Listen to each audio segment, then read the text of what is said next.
Hi guys! So today let me introduce to you isang opportunity na pwede mong gawin kahit nasan ka.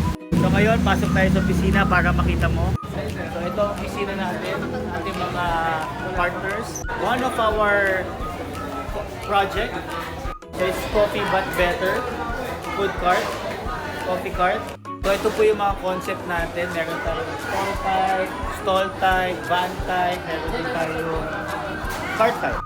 Siyempre, I'm very excited to show you yung ating high quality, world-class products. Yan. One of our best product here is the JC Organic Coffee. At ito, good news guys, ito ay galing New Zealand. Yan. So kung nandyan ka, naghahanap ka ng negosyo, naghahanap ka opportunity, isa kang OFW, isa kang negosyante, or isa kang estudyante, isa ka sa mga maraming tao na naghahanap ng extra income. Okay, ganito. Meron ako ipapakita sa iyo kung paano mo ito pwedeng simulan. Okay, PM mo ako, tuturo ko sa iyo kung paano ginagawa. Excited na akong tulungan kita. Hintayin kita sa inbox ko, pagtulungan natin yung pangarap mo.